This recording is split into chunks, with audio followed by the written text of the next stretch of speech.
Keep on fighting. We will see how the jaw continues to heal up. I would say, there's a long list of opponents. I think most recently, Francis Ngannou was talking a lot of smack. I think that's an easy fight for me. I think he's a terrible boxer, and I maybe want to go back up to heavyweight and knock him out like Joshua did, and render him unconscious. And he knows I lasted longer than him against Joshua, and didn't get put out. So I think he maybe wouldn't do the fight because I think deep down he would not want to get embarrassed. So to me, that's a fun one on the list. So Jake Paul just came on the air, guys, not too long ago, and he said he's going to knock out Francis Ngannou, the same man who dropped Tyson Fury. Yeah, we need to talk about that, guys. Welcome to Duality 7X. I'm your host, Shiraz. Here's the situation. Jake Paul is coming off a loss to Anthony Joshua, a broken jaw, and instead of stepping back, he's calling out probably one of the most dangerous heavyweights in combat sports, Francis Ngannou. And this is not just trash talk, guys. I mean, because what Jake is really doing here might say a lot about where boxing is heading. I've been talking a lot about this for quite some time now, and talking about where combat sports is today, where it's headed, talking about all these different paths, these different streams of combat sports, how they're all kind of intertwining and going the same route now, the same lane. They're all sharing the same highway. And I mean, it's really interesting, right? Because I mean, you've seen Jake Paul. He's fought a lot of legends. He's fought a lot of guys. And his last fight, I mean, it wasn't the results that Jake Paul wanted. In fact, it could have been life-threatening for him because he broke his jaw in two places. Anthony Joshua scored a knockout in the 6th round, and Jake is lucky. Jake is lucky to have gone through multiple surgeries and to start training and healing again. To the point where he can actually box again. A lot of people don't even have that luxury of being able to say they can do the same thing, but that tells you how strong Jake Paul is, and how resilient of a fighter and of an athlete he is, because he really takes the craft of boxing serious. And I mean, like him or hate him, he's here. And he, by the way, he knows how to market. He knows how to sell a fight. He knows how to make money.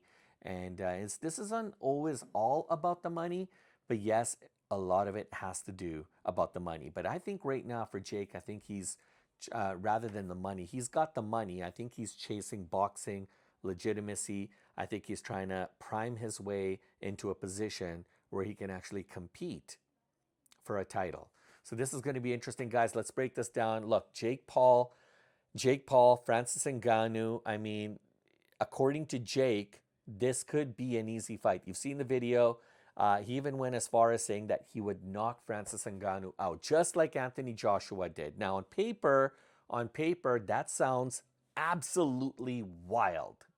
Okay? Ngannou's a former UFC heavyweight champion, probably one of the hardest punchers we've seen. This is a guy who dropped Tyson Fury and made that fight way, way closer than anyone expected. I mean, yeah, you got to look at the Joshua fight.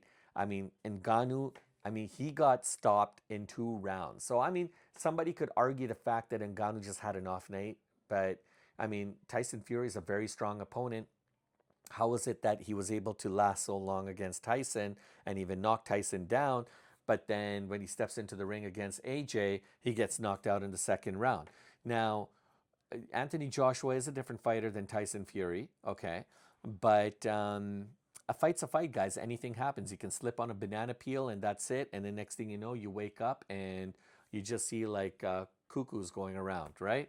So, look, Jake Paul is, I don't know if he's looking for that moment, but Jake was saying that, hey, if Joshua did it, I can do it too.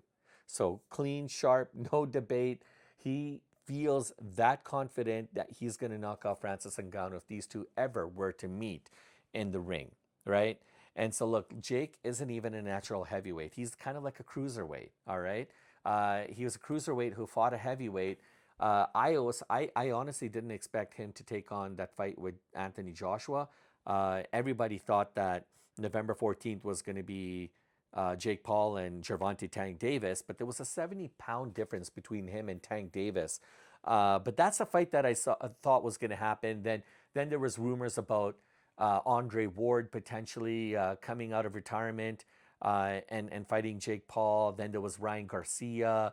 Then there was rumors about maybe Terrence Crawford or Canelo Alvarez, even, like Benavidez, like almost anybody you could think of who was an active fighter was name dropped as a potential candidate.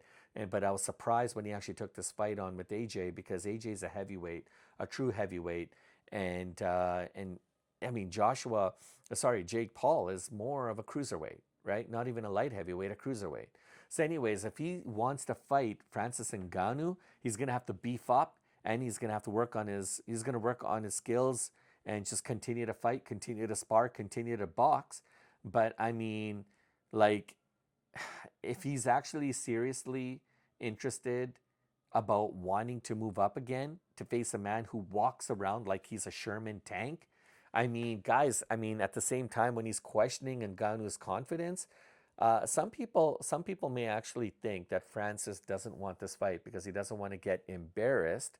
But I mean, that could just all be marketing, hype, promotion. I mean, it's a very, very calculated narrative that I think Jake Paul and none other than Jake Paul himself can control, because he is the master of manipulating narratives and the master of controlling the narrative.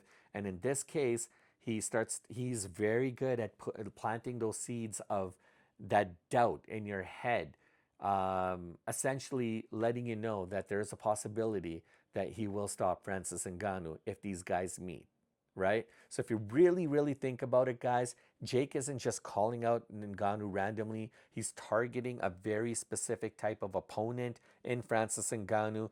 Big name. He's got a massive, massive presence and following, but he's coming off a knockout loss in boxing as well, too. So there could be a little bit of pattern. But just remember, Francis Ngannou has retired from the PFL, and he will be fighting on Jake Paul's MVP promotions, right? And that, look, the jury still is out on Francis Ngannou and his boxing prowess or skills and what he's potentially capable of doing, because a lot of people think they haven't seen the best of Francis Ngannou yet when it comes to boxing. And because of his size and his ability to box, people feel that there's definitely a place for Francis Ngannou in elite boxing, right? So that's a lot of credit that people are giving him. I mean, look, if Jake is honestly trying to chase the most dangerous fight that he could find after his loss against Anthony Joshua, this could be it. This could be it. This could be the most valuable fight. There's a big difference, guys. And look, there's a lot that people are missing here, but I mean, this fight may actually make a lot more sense for Francis Ngannou than it does for Jake, because I mean, look, let's just flip the narrative here for a second, right? If Francis Ngannou, okay, is not just about legacy anymore, if he's chasing big paychecks and he just wants to get paid, because he himself said, forget legacy, throw legacy out the door. Like, who cares? People remember you if you're just looking out trying to get your name recognized and stuff. He goes, me, I'm about wanting to get paid. And that seems to be his goal, his objectives right now. It's about money. It's about exposure. It's about staying active in the world of combat sports and boxing without having to take unnecessary damage, right? So look, after he got knocked out from Anthony Joshua, his value in pure boxing definitely took a hit, but his stocks are not out. I mean, he's still one fight away from gaining a lot of that momentum and hype again. And every thing about boxing is a lot of people forgive. A lot of people forgive. You could come right back and it's another heavyweight fight. People get excited. They get all into it again, and then the debates are going back and forth, and people are starting to put bets, and then it becomes fun again, right? So I mean, this is the kind of fight, Jake Paul, Francis Ngannou, that can create a lot of hype, a lot of marketing, huge audiences, guys. I'm talking about global fan bases, crossovers, Not a lot of technicalities when it comes to this fight. There's no boxing clinics or anything that's going to be performed. But I mean, you're talking about two guys, two big boys who are going to fight. And I mean, and it's winnable. It could be a profitable solution for Ngannou. It could be really good for him, right? So, anyways, guys, when in doubt, zoom out because this is where the bigger picture starts to actually come in. The potential this fight represents could be what combat sports really needs right now, right? There's a line between like real fights and entertainment value, and that line is kind of starting to fade. This is the kind of fight that could reignite things again. And look, Jake, I mean, as much as Jake Paul, I feel, is trying to chase titles now, he wants to chase legitimacy, boxing legitimacy. I'm not sure if he wants to necessarily become a world champion right now. I think he's a builder. He's building his brand. He's signed some really good fighters. He's got his MVP promotions card that's coming up here in May. It's going to be great. You got Ronda Rousey versus Gina Carano. I mean, he's doing a lot of things behind the scenes, guys. Look, I mean, what's also really interesting is Caroline Dubois, who's the sister of Daniel Dubois, is going to be fighting real soon. So, anyways, guys, he's a builder, right?